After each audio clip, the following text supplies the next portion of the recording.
Hi అండి, welcome back to my channel Maruti educational world. అందరికీ నమస్కారం అండి. ఈ రోజు నేను బిఈడికి సంబంధించిన సోషల్ మెథడాలజీలోని సంగ్రహణాత్మక మూల్యాంకనం గురించి చెప్తున్నాను.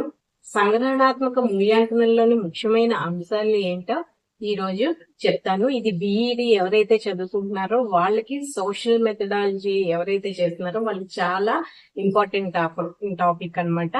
అయితే ఇప్పుడు టాపిక్ లోకి వెళ్ళిపోదాం. సంగ్రహణాత్మక మూల్యాంకనం.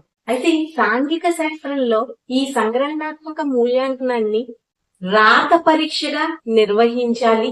అయితే ఈ సంగ్రహణాత్మక మూల్యాంకనం విధానము 9-10 తరగతులకు ఒకే విధంగా ఉంటుంది.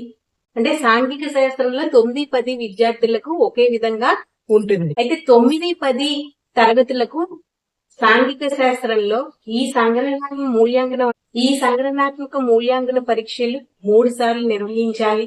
అయితే ఈ సంగ్రహణాత్మక పరీక్షా పత్రాలను 9-10 తరగతులకు జిల్లా ఉమ్మడి పరీక్షల బోర్డు అంటే ఏంటి? జిల్లా ఉమ్మడి పరీక్షల బోర్డు అని అంటే DCEB ద్వారా సరఫరా అన్నది చేస్తుంది. అయితే ఈ ప్రశ్న పత్రాలను ఎవరు తయారు చేస్తారు అంటే విషయ నిపుణత కలిగిన ఉపాధ్యాయుల బృందం తయారు చేస్తుంది. SA1 సెప్టెంబరు అక్టోబర్లో, SA2 డిసెంబరు జనవరిలో నిర్వహించాలి. 9వ తరగతికి SA3ని వార్షిక పరీక్షగా జిల్లా ఉమ్మడి పరీక్షల బోర్డు అయితే నిర్వహిస్తుంది అన్నమాట. అయితే 10వ తరగతికి SA3ని సెకండరీ పబ్లిక్ పరీక్షగా సెకండరీ స్కూల్ బోర్డు నిర్వహిస్తుంది. అయితే 10వ తరగతిలో ఈ సంగ్రహణాత్మక మూల్యాంకనం 2 పేపర్లుగా ఉంటుంది. పేపర్ 1 పాఠ్యపుస్తకంలోని భాగము అంటే వనరుల అభివృద్ధి సమానత అంటే 1 నుంచి 12 పాఠాలు. పేపర్ 2 పాఠ్యపుస్తకంలోని భాగం 2 అన్నమాట. సమకాలీన ప్రపంచము భారతదేశము 12 నుంచి 22 పాఠాలు. శ్రద్ధగా వినండి, ఇవన్నీ బిట్స్ వచ్చేవే అన్నమాట. చాలా ఇంపార్టెంట్ బిట్స్ ఇవన్నీ వస్తాయి.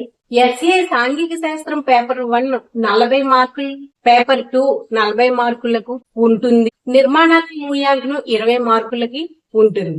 ఇప్పుడు చూడండి, పట్టిక రూపంలో కూడా మీకు చెప్తాను, మీకు అర్థమవుతుంది. ఇంకా నిర్మాణాత్మక మూల్యాంకనము అంటే నిర్మాణాత్మక మూల్యాంకనాన్ని ఇంగ్లీష్ లో ఏమంటారు? ఫార్మేటివ్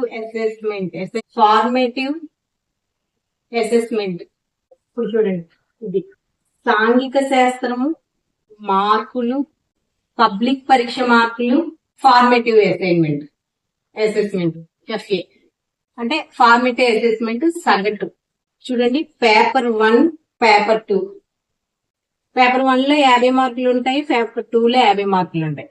పబ్లిక్ పరీక్ష మార్కులు ఎన్నో 40 ఉంటాయి. అంటే ఇవి 100, ఇవి 80. ఇవి సగటు ఎంత ఉంటాయి? 20 మార్కులు ఉంటాయి. అంతే కదా. అయితే పేపర్ 1 లో 40 మార్కులకు 14 మార్కులు తెచ్చుకోవాలి.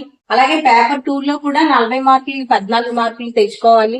ఇంకా అంతర్మూల్యాంకనంలో 20 మార్కులకు 7 మార్కులు తెచ్చుకోవాలి. అప్పుడు మాత్రమే విద్యార్థి పాస్ అవుతాడు. అంటే 35% మార్కులు తెచ్చుకోవాలి. అంటే 35 మార్క్స్ అన్నవి తెచ్చుకోవాలి మొత్తం. ఇది ఇవాళ క్లాసు. సాంఘిక అంటే సోషల్ మెథడాలజీలోని నిర్మాణాత్మక మూల్యాంకనం గురించి చెప్పాను, సంగ్రహణాత్మక మూల్యాంకనం గురించి చెప్పాను, తర్వాత మార్క్స్ ఎన్ని ఉంటాయి అన్నది చెప్పాను, ఎన్ని మార్క్స్ వస్తే పరీక్ష అన్నది మనం పాస్ అవుతాం అన్నది చెప్పాను. ఇంకా నెక్స్ట్ క్లాస్ లోని ఏంటి చెప్తాను అని అంటే ప్రశ్నావళి గురించి చెప్తాను. ఇది బిఈడిలో సోషల్ మెథడాలజీకి ఎవరైతే చేస్తున్నారో వాళ్ళకి ఈ టాపిక్ అన్నది చాలా ఇంపార్టెంట్ టాపిక్. ఈ వీడియో కానీ నచ్చితే ప్లీజ్ లైక్ చేయండి, మా ఛానల్ సబ్స్క్రైబ్ చేసుకోండి. ఒకసారి ప్లేలిస్ట్ కానీ మీరు చెక్ చేస్తే సబ్జెక్ట్ వారి టాపిక్స్ ఉంటాయి. ఒకసారి చెక్ చేసి ఛానల్ సబ్స్క్రైబ్ చేసుకోవడం అయితే మర్చిపోకండి. Okay, thank you.